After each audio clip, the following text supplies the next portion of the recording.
Faith is defined as the reality of what is hoped for, the proof of what is not seen. A reality and a proof without having to see it. A confidence in something without the need of physical, tangible proof. Trusting God's plans to that degree, the way He asks us, can be a tall order. But in today's episode, I'm talking with Caleb Poole. Hey, guys. And he's going to share the different points of faith where he's had throughout his life and how he's come to trust God's plan even when he doesn't understand it. So thanks for coming out, Caleb. Thanks for joining me today. Have you been enjoying your summer so far? I know it's been a full summer. It has been very busy. Yeah. A mission trip to Honduras in June. Just got back from vacation with the family at the beach and then heading out to New York for work next week. So been very busy. Been very busy. Yeah, I'm glad we're able to squeeze this in. Yeah, me too. Yeah. Me too, for sure. So are you excited and ready to share your story? I am. I'm nervous, but I'm ready. Yeah. Okay, so where has God moved in your life? Yeah, so I'd say the first big moment for me kind of came back in college. Yeah. I got matched with a lady on the bone marrow registry. And when you match with someone on the bone marrow registry, all they give you is like the age, the sex, and what they have. And so it was a 43-year-old female. She had leukemia. And so that really kind of got me kicked off on this thing, thinking about, her life and her death. And she was the same age as my mom at the time. So, then started thinking about my mom and then kind of, really got me to thinking about my life as well. And, if something were to happen to me, then what was kind of the point, or like what was the purpose of life kind of thing. And that, all these big questions. Right. Yeah. What made you have that kind of test? Yeah. So a girl in one of our speech classes just came in one day, said a friend of her dad's was needed bone marrow match. And so they were asking people to just sign up for it just to do it. And I didn't match with him, but once you're on the registry, you're kind of anybody that comes up that you're a match for, they will call you and say, hey, we found someone else. Do you want to come do this? And so I matched with 3 or 4 different people actually, but never got to kind of go all the way through to the procedure part. Wow. Wow. Well, that's really big of you even to be on the list there. So thank you for that. I know other people would be really grateful for that. Yeah. Wow.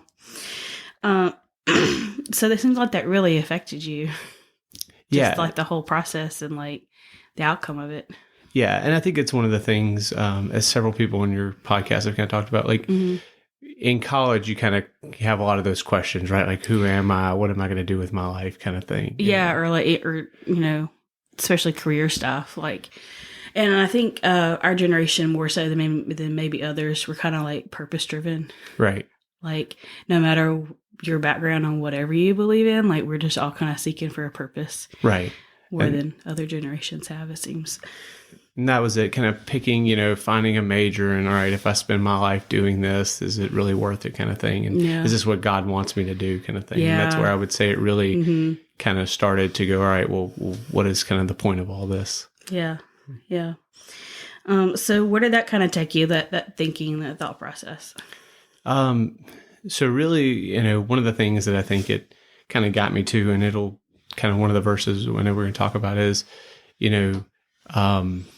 just the plan that God has for our life, and that we won't always see the whole plan, but just taking it one step at a time and kind of trusting the plan and following through on the plan.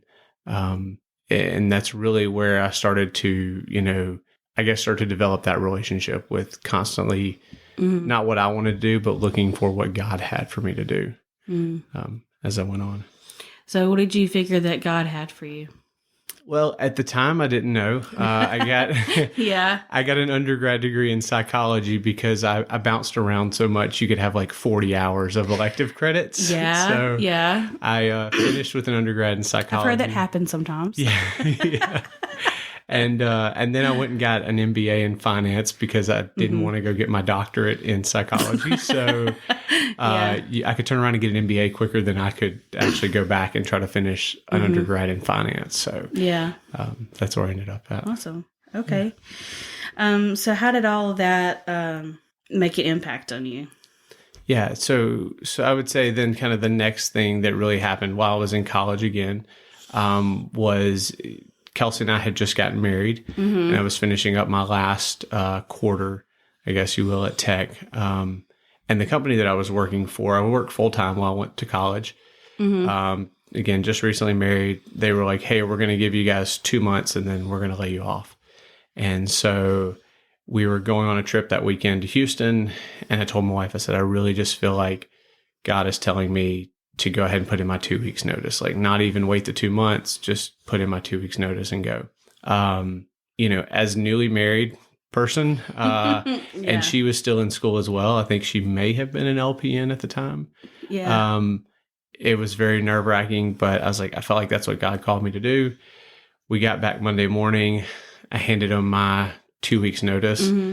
They called me back that afternoon before I left, and they're like, "Don't even worry about coming back for 2 weeks. You can go now."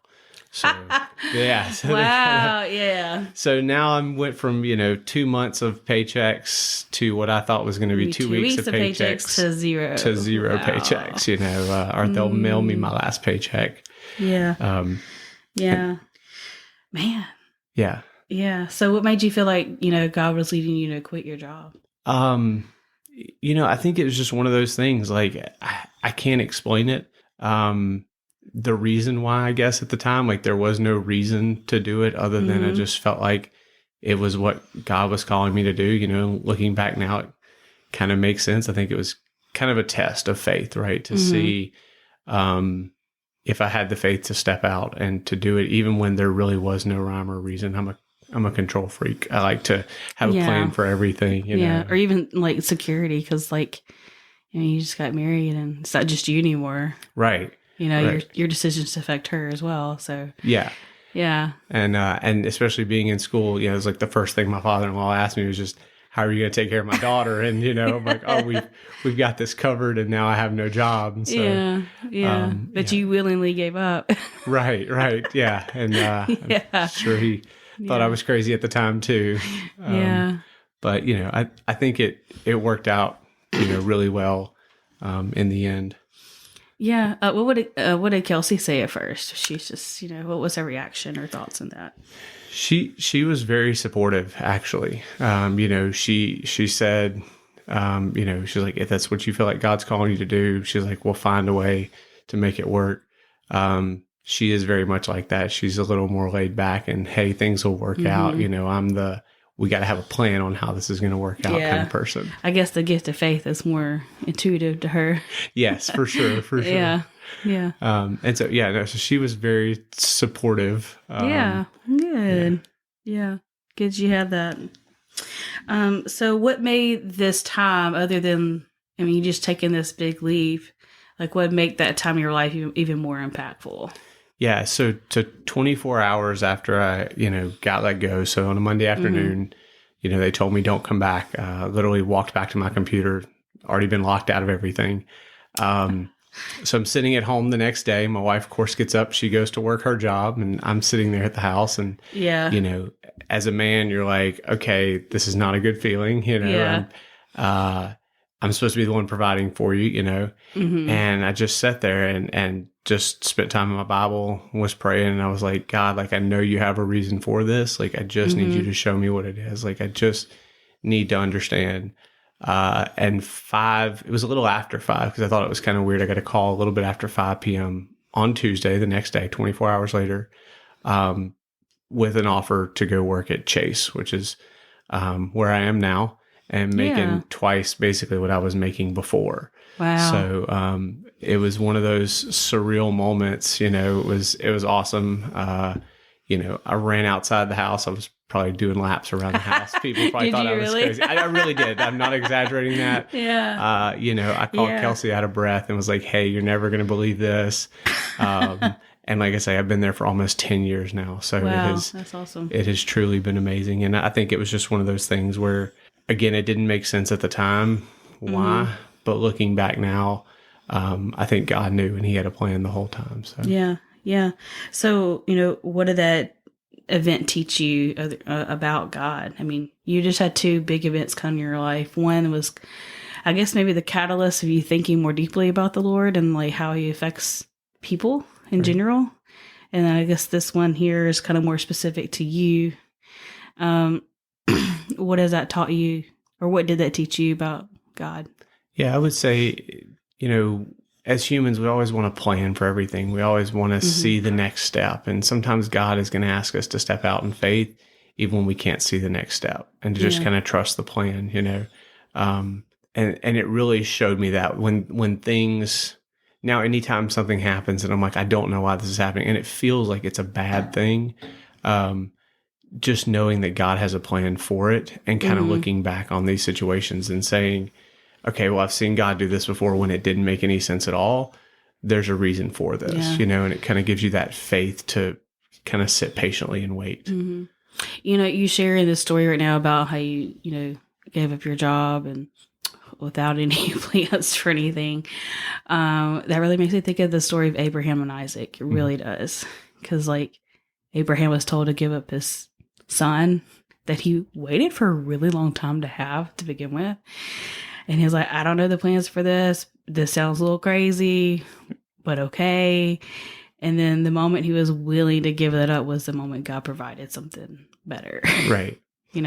So I'm that feels like a really big parallel right there to your own story. It's pretty cool. And I think through some of it, when you go through times like that, God also reveals things about ourselves, that he'll show us ways he's trying to change us. I love the story of Joseph, and like God gave Joseph the dream early on that his family would all bow down to him. But Joseph was a very prideful person, very selfish person, right? If you look, he didn't give God credit the first time. And so God had to, I think, put him in the situations, like throw him in the well, and then, with Potiphar's wife, and he ended up in jail again. Like all of that was to humble him. So when he stood before the Pharaoh, he could really say to Pharaoh, hey, this is all God's, right? Yeah. And that's kind of through this, I think that's really what God is trying to get us to do, is to sometimes humble us so that we give him the glory for it. Yeah, get us in those positions where there really is no other explanation. Right. Yeah. So those are times from your youth, or your earlier youth, I guess we still consider ourselves to be young. Yeah. But do you have anything that's happened more recently, that has affected you? Yeah, so I would say one of the things recently that has really affected me was a good friend of mine who passed away, Nick Greener. He died at 33 years old. Wow.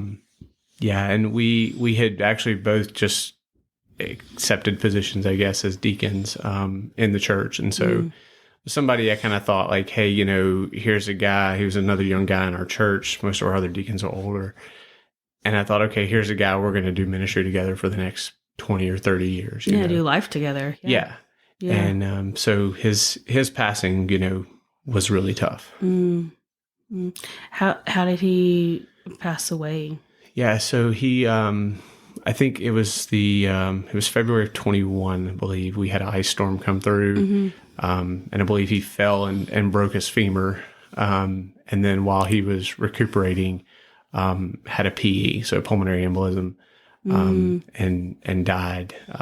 Very suddenly. That is, I kind of remember some of that, because my parents go to the same church you go to. Yeah.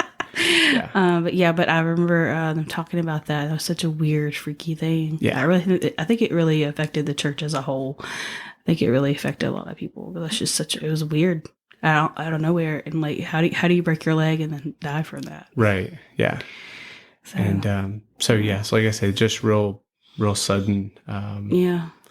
And again, being the same age, and we both had young kids, about the same age. His kids are a little bit older than mine, but like I say, again, that just really hit me hard. Yeah. Because it's something that, like one example was, we used to, when we tucked our girls in bed at night, Amelia would always say something to me. She'd be like, well, Daddy, you're always going to be here for me, right? You're always going to be there for me. And, before that, probably like any other parent, like I'd like, yeah, babe, I'm going to always be here for you. And then when something like that happens, it makes you stop. And, so I told her, I said, hey, babe, I don't know if I'll always be here for you, but I know God will always be here for you, And so he really had a big impact on me and kind of the way I parented my kids after that. Yeah. Just knowing that every day that we wake up is really a gift from God. Mm-hmm.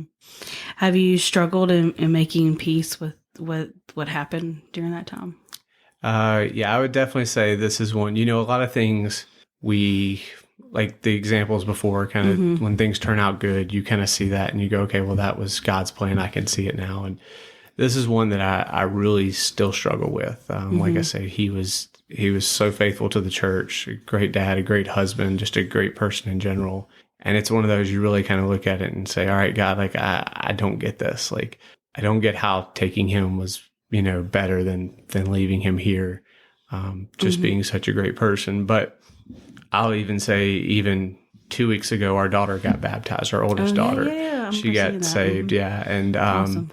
I think a lot of that is because of the change that happened, after his passing and really trying to think about eternity and like, hey, I might not be here forever. And again, like just telling our daughter, hey, but God's always going to be here for you. And it really started her asking questions and, things. So, I think even through that, and I know there are probably more situations like that of other people who came to faith or, it changed their walk with Christ as a result of what happened to Nick. Yeah, man. I mean, I know there's a lot of things out there that happen that we don't understand, and it's okay to wrestle with that. I think it's important to remember to realize that God wants us to bring that wrestling to Him, to let us wrestle that out with Him. He's not afraid of that. He welcomes that wrestle because He's the only one who can really help you through it. Yeah. And I know you're kind of resting and knowing that His plans are bigger than your plans, or understanding at least. But how are you resting in and knowing that His ways are greater than yours? Yeah, I think it's just, I think that is kind of where the faith comes in sometimes, right? You have to really believe. Again, I have two younger kids, and so when I do things, sometimes they probably don't think it's the best thing, right? They're looking at it from their perspective, and understanding how what I know is more than what my kids know. It's the same way with God, right? That God knows more than we know, and so His plans are way bigger than ours, and His timelines are way longer than ours. Yes, and so just trying to rest in that. Maybe there's something, maybe it impacts someone, and years from now, they change the world as a result of, for the kingdom as a result of what happened. Yeah.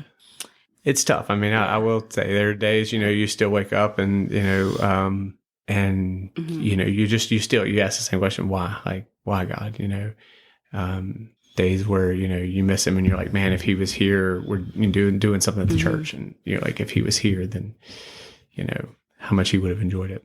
Yeah. So what would you say you struggle with the most during your walk with Christ? Yeah, I would say selfishness has probably been the biggest one. And like I said, I used the story of Joseph. Like, that's a great example of, again, God had to humble him. God had big plans for him, but He had to humble him.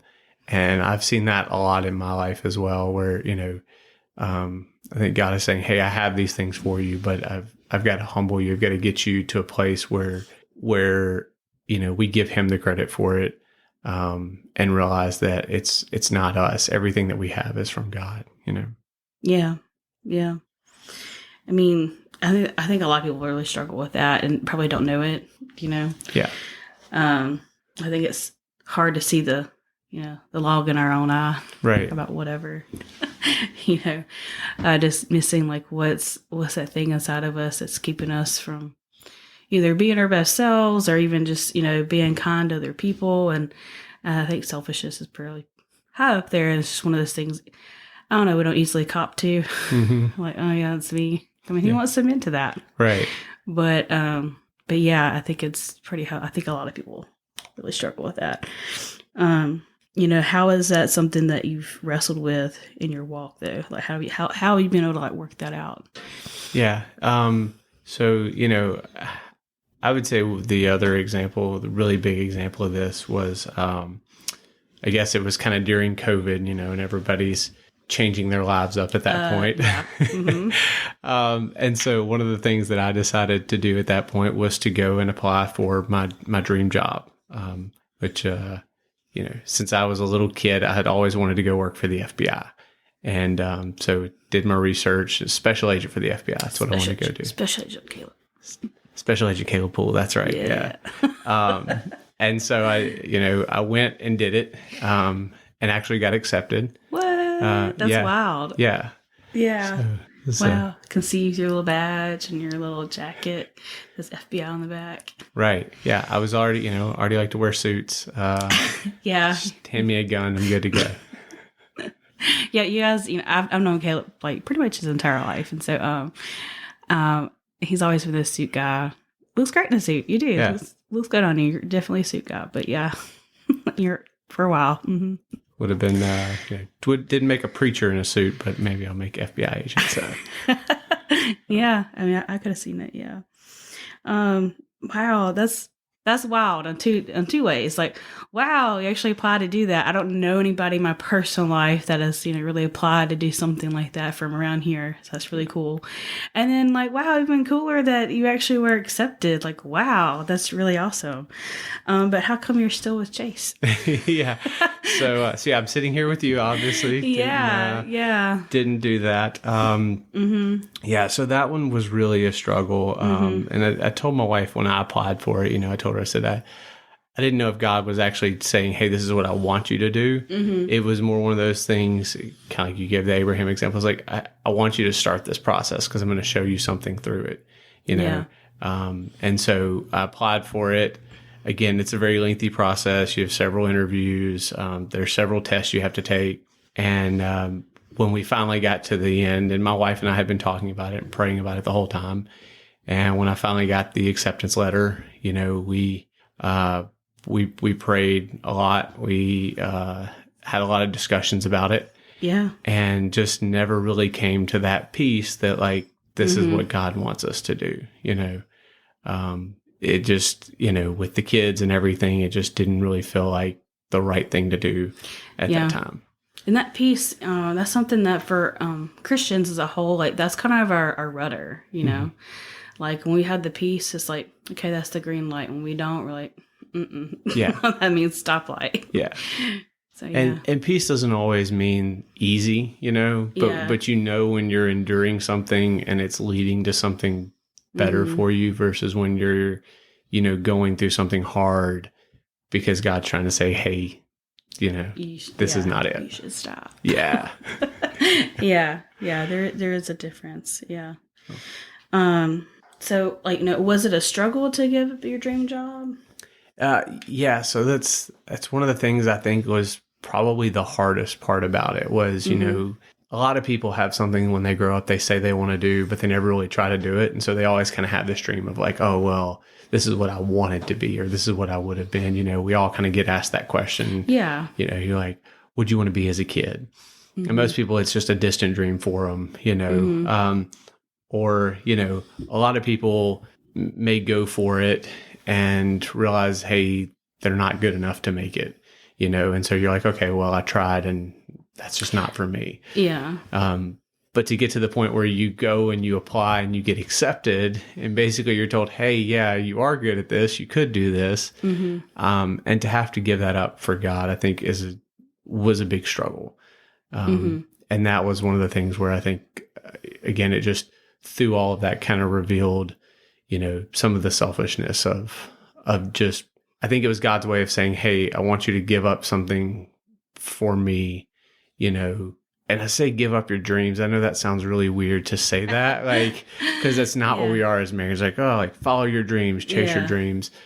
But it was almost like God saying, hey, I want you to give this up for me, give up what you think your dream is, and I'm going to show you something even better, Yeah, bigger dream. Yeah, as a finance guy, I kind of use this analogy. There's something called opportunity cost, which is like, what could have happened, or you're giving up something, right, in exchange.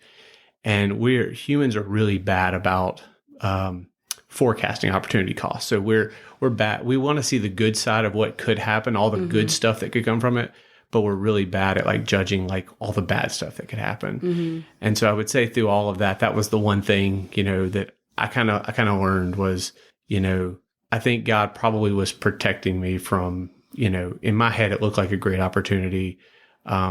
But you don't really know. Like, I don't know the impact it would have had on my kids or my wife and my marriage, stuff like that. So, I think sometimes God is trying to protect us from things. Yeah, ourselves, right? Exactly. Yeah. Just like this kid, just like our kids, right? It's like, hey, I'm trying to keep you from hurting yourself. You think that's a good idea. I feel like, and this is what I want to say earlier, but like, our kids, I feel like teach us so much about faith and God, and just teaches us so much more than, well, I don't want to say more, but they teach us just as much as we teach them. Cause like, it's through our kids, you're like, you know what? I know why God doesn't tell me the why or explain it all at one time, because he knows we won't understand it. Right. You just like, because we have these conversations with our children all the time, like, just don't do it. Yeah. That is a much easier explanation as no. Right. And then maybe one time when you're 30, we'll have a conversation and you'll understand why. Right. But right now, no is enough. Yeah. And just go with that. Yeah. And you think of it like, if I had to explain to my kids all the reasons, it's a bad idea to do something, like, it would take me forever as well. You know? And same thing for God. Like, when we're like, well, God, like, why don't you give me the answer? Like, well, if I had to explain to you the whole plan and how this fits, like, it would take him forever to explain every decision to us. Every little thing, I know. So, and I feel like you don't really fully appreciate that until you're a parent, right. or at least working with children. Right. When you once you work with children and you have all the why questions. Yeah. We're just starting that now at our house. But yeah, you kind of get to see that and understand. And it's like, okay, I guess it just makes it easier to have that understanding with God and his perspective. Right. Of like, there probably is purpose and planning and thought. And I'm just not able to understand it because I'm a human. Right. And like the Bible says, we're not perfect parents, but we still want what's best for our kids. So how much more does God want what's best for us, even when it may not feel like what he's giving or so what we're doing is the best. Yeah. And that, I think, also comes with trusting that he really is for us, that he really does love us. So those are some two truths there, like just trusting that he does have a plan. Right. And then trusting that the plan is for our good. Right. Those are two things we really have to believe as Christians, really. Yeah. Yeah. And I would say that the moments where we struggle is because I think sometimes lose sight of really believing that God wants what's best for us. Yeah, I agree. And we think we know better. Yeah. So do you still struggle with some of those big moments we were just talking about, like with Nick and with the FBI? Is it something you still struggle with, or are we on the path of moving beyond that? Yeah, I would say it's a struggle sometimes. Like I say, over the past 2 weeks even, I think God has kind of revealed more again. Like I said, when our daughter came to us and said she wanted to get saved, it was something, I got saved very early, but it wasn't something I really pushed with her. Because, I didn't want her to think that she had to do it because, I did it young. And so, but with that, like, I started to see, like, okay, hey, this is something positive that came out of it, right? Like, I probably parented different because of what happened with Nick. And as a result, my daughter came to salvation. And so I think it gets a little bit easier as time goes. Even like with the FBI thing, I love what I do for Chase now. I have an amazing opportunity. Like I said, I'm going to New York next week for a work trip. Yeah, fun. Yeah. So, I think God will slowly reveal to us, like, if we have the faith to trust him, then he will slowly show us over time, kind of what that plan was. And yeah, I agree with that, because I feel like as long as your eyes and ears are open to what he's doing around you, you'll get a clue. Yeah. And I think sometimes that we kind of get shut down and just in ourselves. But when we open up our eyes and ears, it's like, oh, well, it becomes a little bit more obvious to us. Right. Yeah, it kind of is like, oh, okay, I see what you're trying to do for me there. Yeah. Yeah. And like I said, some of it too is probably even just we don't get to see all of the maybe heartache or the negative that we avoided, Yeah. when God protected us from doing something. So sometimes it's even just looking at your life and going, hey, if things are going good, or, even just when you have those happy little moments, if I'm sitting on the couch with my daughters, just soaking all that in, like just being thankful for that, and thanking God for that. Yeah. So what made those moments like really discouraging for you? So, I mean, obviously with Nick's passing, it was the thought of what could have been, or what, again, I guess the plans that I had were not the plans that God had, and so, it was, all the loss, like, that goes with, losing someone, the grief, and then, like I say, with the FBI thing, it was more the giving up that dream and saying, like, hey, this is not, you can't say now, oh, well, this is what I wanted to be. Like, you kind of know that you're done at that point. Like, you're not going to do that. And God has another plan for you. But it's still a struggle. I mean, it's a struggle to give up what we want, like several people on your podcast have talked about, when you have a dream and God changed that plan, it hurts still. It doesn't feel good when you're in the moment. You know, it's hard sometimes to really know, is God for me? Is he doing this, because it's what's best for me? But I think sometimes we just have to almost just wait and kind of stick it out, and he will show us that plan. Yeah. Yeah. So what was the thing that kind of gave you some like hope, overarching hope, that kind of helped push you through? I would say just remembering kind of what God has done before. Again, with the job situation, when I quit and then got another offer, God had something better planned. And so, giving up the FBI thing, it was, hey, God had something better planned. The Nick one is still a struggle, but I just have to remind myself in other ways, like, hey, God has a plan for it. Yeah, like you're talking about the other parts of your life where God's come through for you. Just kind of remembering like where God has prevailed, where he's proven, where he's trustworthy for your faith. I think that's a good thing to remember to do. Yeah. And like I said, and just looking at some of the good moments that have come through it. Like I said, when during the process of interviewing for the FBI, the final interview that I thought was terrible. I thought it was the worst interview I've ever had on a job, And I remember coming home to Kelsey and just kind of losing it, man, being like, this is it, like my life's dream. They're going to tell me I'm not good enough. And like, what am I going to do? And, I'll never forget like the way she looked at me, and she's like, it's all right. She's like, I'll still love you no matter what. Yeah. And like so much of who I was at that point was tied up in like, if they told me no, then I was going to feel a certain way about myself. Yeah. And just showing that, I think kind of was a reflection of God as well. Sometimes we think that we have plans for our lives, and we think if I don't accomplish these plans, I'm nothing, or I'm nobody, or whatever. Yeah, our values wrapped up in our accomplishments. Yeah. Right, exactly. And God's like, hey, I still love you no matter what. And I think that's just something I've kind of learned through that process. Yeah. And I think that's another concept, like a Christian concept, that's kind of sometimes hard to internalize. Like we can say, nod our heads to, like, yeah, that sounds great in a coffee mug. Yeah.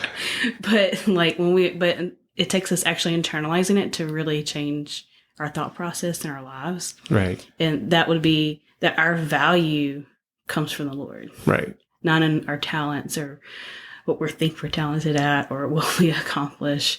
But regardless of what's accomplished or not, our value and our worth as a person comes in the fact that he created us. Right. Period. Yeah, exactly. I mean, like our kids, I love when I see my kids do great stuff. One of them, loves dance. One of them loves gymnastics. I love to see them do great at those things, but I don't love them more or less because they're better or worse at that, thing. And so I think, again, just as parents, it's just another way we get to see God and how he feels about us. Yeah. Yeah. Was there any like scriptures that also kind of helped you dealing with the things that you've been through? Yeah. So the first one, kind of going back to the bone marrow thing, one of the scriptures that I found that was really interesting at the time was Ecclesiastes 7:2, which says, "It is better to be in the house of mourning than to go to a house of feasting, for death is the destiny of everyone, and the living should take this to heart." And that one was really weird to me, especially in college, right? Because you're like, everybody's going out and having their party and having a good time. Like, that's what college is about. It's about having fun. And then you have a scripture. And learning. And learning, yes. Sorry, I said bad. That's why I got a degree in psychology. But to hear something like this, but I think it's a good reminder, when you attend a funeral or something and you kind of sit there and you see like, hey, this is where we all end up. It puts your life into perspective a little bit. It does, because I think the curse of being young is like we just think we're always going to stay young, and that if we just keep living forever, and we don't realize when we are aging, or that, I'm actually closer to that potentially happening. Yeah. It's like, I can't die. What are you talking about? That's not me. Yeah. Yeah. So it is good to remember that, because I think it just, like you said, like just puts it on perspective of like, what are you living this life for? Yeah. And that, in the end, I love all the scriptures I kind of, quote here from Ecclesiastes, because I think, Solomon was the wisest man ever. And basically that's what he set his mind to, was like, what's the purpose of life, know? And so I think it's such a great one to use. And the more time you spend in, I think the older you get, the more these, sayings kind of stick with you. Because I think you think about them more. I don't know about you, Caleb, but I go to a lot more funerals these days than I did when I was younger. Right. So you just kind of naturally start thinking about that more. Yeah. And it means more. Yeah. Yeah. And, another one I would say that has really kind of helped me is Ecclesiastes 1:9-10, which says, "What has been will be again. What has been done will be done again. There's nothing new under the sun." And basically what he's saying, right, is like everything kind of repeats itself. And in a way, that was a big relief for me. So when you kind of go through things and you have these things like, where you think, oh, my self-worth is tied up in doing a job or whatever, it's kind of reassuring that everyone's had those thoughts before, probably, right? Or someone else has been through a similar situation as you before, and there's nothing new that hasn't been experienced by someone else, and they've made it through that, right? And then even just Christ living, as a man on earth, experienced all the same things that we do. And so it's just encouraging, even when you feel down about something, just reminding yourself that other people have been in the same situation and we're probably down about it too. You're not alone in that. I always like that part of Ecclesiastes too, because it kind of says that over and over again throughout the entire book, like nothing is new under the sun. And I found comfort in that as well, because like just knowing that, because I'm a thinker, I like to think about things, and just knowing that there's nothing that I could think of that hasn't already been thought or questioned. Yeah. Sometimes we think, we're these modern people, we have all these new quote unquote questions out there about God and the Bible and whatever. It's not, because there's stuff like from the earlier like people from the church. I think it's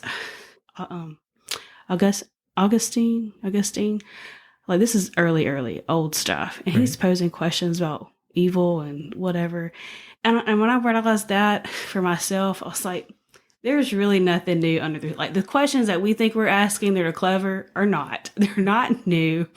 They've been thought of and answered by a lot of people. And for me, that gives me a lot of comfort. Like just, you can't outsmart or outthink something. It's already there. So I'm with you with that. Yeah. And then, the last one that I would say, and this is really another one where, my career is kind of a big spot where I think I see God has to teach me a lot, between that and parenting. But when we talk about like going back, kind of like what is our purpose in life, or like, when you're looking at who we are and what we do, right? Yeah. Ecclesiastes 2:24-26 says, "A person can do nothing better than to eat and drink and find satisfaction in their own toil." He says, "This too I see is from the hand of God, for without him, who can eat or find enjoyment? To the person who pleases him, God gives wisdom, knowledge, and happiness, but to the sinner, he gives the task of gathering and storing up wealth to hand it over to the one who pleases God. This too is meaningless and a chasing after the wind." And so what Solomon's kind of saying here is, hey, like, there's nothing better for you to do than to find the work that God has for you and do it, right? If you try to store up wealth, or, you try to chase fame or popularity or whatever, it's all ultimately going to end, even if you get it, and you actually do build a massive amount of wealth.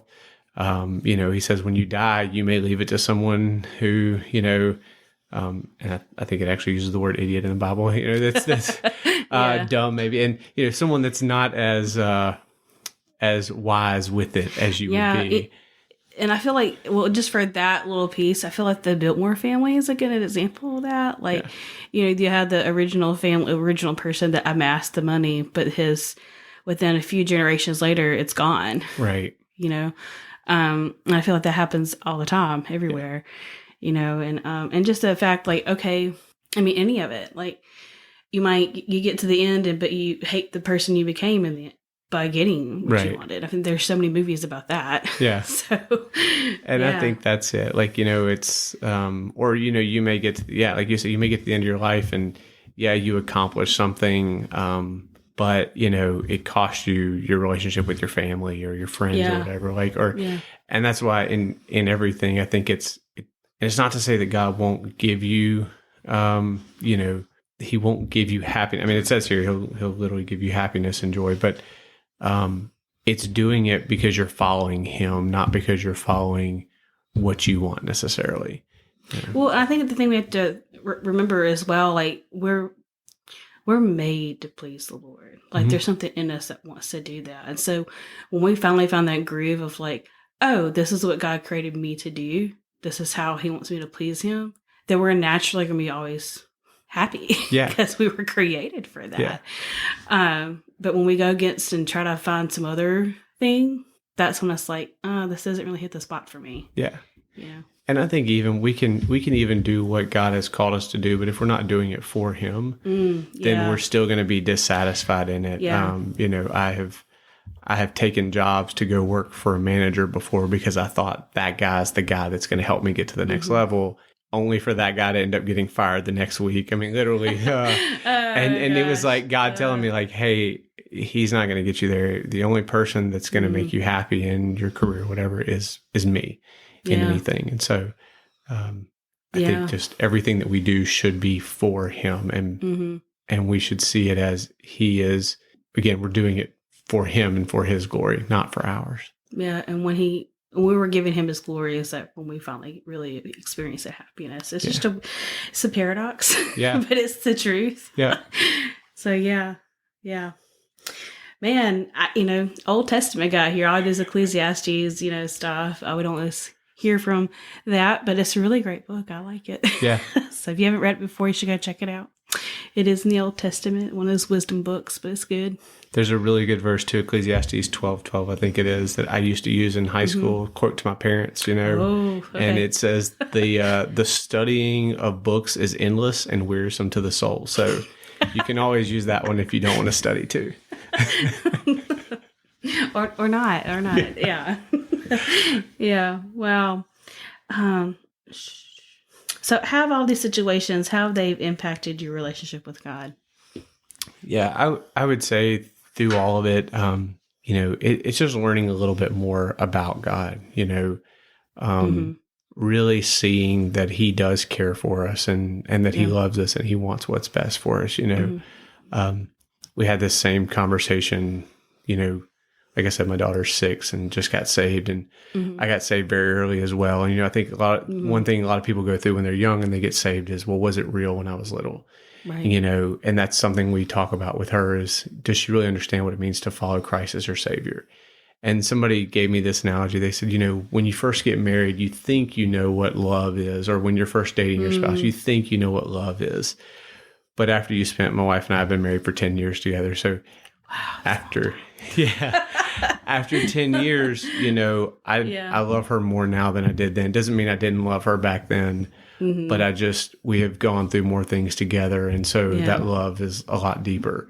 And I think it's the same way with God. The more you walk with him, it's not that when you were 5 or 6, you didn't love God. It's just now you've seen him so much more. Yeah. And it just helps you to grow in your love for him. And at any age, I mean, whether you're a new Christian or an old Christian, you know, the more time you spend with God, the more you see his character, the more you fall in love with him. And that's a good point, because you could have, let's say, I don't know, someone's 10 or 12 and they came to Christ then, but if you don't grow with him and spend time with him, you're still a new Christian 10 years later. Right. You know? Yeah. Because your relationship didn't grow. Yeah. So it's really depending on putting the time in with him and spending the time with him. That's how you're able to grow and develop those deep roots with the Lord and determine your real love for him. You know, it's that. And it's not just, you know, I mean, you know, like when you go through the hard times together is when it kind of bonds you a lot more than if everything's great all the time. Then you're not really tested. You don't really know if that's... Yeah, I think it's where it gets really squeezed out, like what's really real, you know? Yeah. It's the same way with God, I think. Yeah. Well, what else have you learned about his character specifically? So yeah, I would learn, I'd say just how gracious and merciful God is. You know, again, like I talked about, I think sometimes we do a really bad job of seeing how bad things could be, all the bad stuff that God protects us from. And when you think about that, I mean, you really see just how gracious and merciful he is for everything that he gives for us. Yeah. You know, if you're sitting at home with your kids, you know, on the couch watching TV, like that's because of God's grace and mercy. You know, we don't have to be here at any moment. God could take us if he wanted. Yeah. And so every second that we have, you know, is a gift from him. Yeah. And like we said, it's for his glory. It's for us to use for him. And I think it's a good reminder too, like, you know, to show that gratitude to God, that we could always do it more. And that's something that could really change your day if you start your day off that way. So, Lord, thank you for getting me up this morning and for, hey, I had breakfast. Just kind of seeing the small things and where he is working. He's working all the time. You know, I think having that mindset and realizing we need to be grateful to the God, you kind of see where he's moving at more often. And even in your days with that, you know, like maybe at the dinner table, like, hey, reflecting on the day of like, how did God do things for you today? I mean, grateful for those things that have happened. Right. You know, I think it's a good practice to do. I mean, for one, it just changes your mood and your perspective. You know, if you were having a down and out day, it can lift you up. But I think it's just a good practice, and just to acknowledge him. Yeah. I mean, it's like our kids too, when they're gracious for something, you know, when they complain about it and like, oh, I wish I had this, or I wish I had that. You know, as parents, we're kind of like, you know, when they're not being grateful, it doesn't make you want to give them more, you know, but when your kid is appreciative and they're like, oh, thank you, you know, and they're just, it makes you want to give them more, you know, and I think God is kind of the same way. Not to say that that's always the way it goes, but, you know, when we appreciate what God has given us, I think it does, you know, make him want to give us more because, you know, we are thankful for what we have from him. Yeah. Talking about kids and stuff, like Asher has this thing, goes, I want more. Like he has like 15 cars in his hands he's working with, and he goes, I want more. And I'm like, the truth is he actually does have more. We only put out like a smaller version of it. Yeah. And I'm like, what could you possibly do more with these cars? Right. Oh man, I think of that often when he says stuff like that. Like you don't need more. You have plenty. And God, I think, is the same way with us. You know, sometimes we ask him for more, and he's like, you have plenty. You don't even use everything you have now. Like, oh my gosh, yeah. Yeah. Oh man. So Caleb, what would you tell someone that's kind of going through a tough time, you know, trusting God or just tough time in general? What would you say? Yeah, I would say, just like we talked about, there's a reason for it, right? Like knowing, one, just trusting that God wants what's best for us, that he's a loving father. And that's probably the hardest thing when you're in the struggle, is to actually feel like God is doing this for you. Yeah. But, you know, almost like if you can like train your brain every time you get upset or, you know, frustrated, or you start to feel that anxiety coming on, you know, I try to just stop and say, all right, God has a reason for this. And just wait patiently, and he'll pull you out of it, right? Or he'll pull you through it. And when you get through it on the other side, then you'll kind of see the reason for it and what he has. You know, if you try to fight your way out of it or try to do it on your own. It's kind of like when your kid hurts themselves or is going through something, you try to pick them up. Mm-hmm. When they squirm and fight you, a lot of times they'll end up getting hurt more, Yes. I concur. Sounds like we've had similar situations. Yes. And so, but when they just kind of, when they fall and they get hurt and they reach up to you and they're like, Daddy, and they just, put their arms out and you pick them up and they let you pick them up. You're right. Mm-hmm. It just makes things so much easier. And I think it's the same way for God. When we're in those moments, just reach up and wait on him and he'll lift you up. That's good. That's good. Well, thank you, Kate, for coming out. It's been really great talking with you. I learned some things about you I didn't know. And we just talked about some simple truths about God, and I'm just really glad you shared all those different things that have happened to you of your life, and man, I know it's simple truths, but they're good. Yeah, they're good truths, things we needed to hear and be reminded of. Right. My name is Caleb, and this is my story of the middle. I'm your host, Brandy Bostic, and you've been listening to the Up from the Muck podcast. If you're interested in getting a little extra perks or learning more about the guest I interview, check out my Patreon account in the show notes below. Psalms 40, verse 2. He brought me up from a desolate pit, out of the muddy clay, and set my feet on a rock, making my steps secure.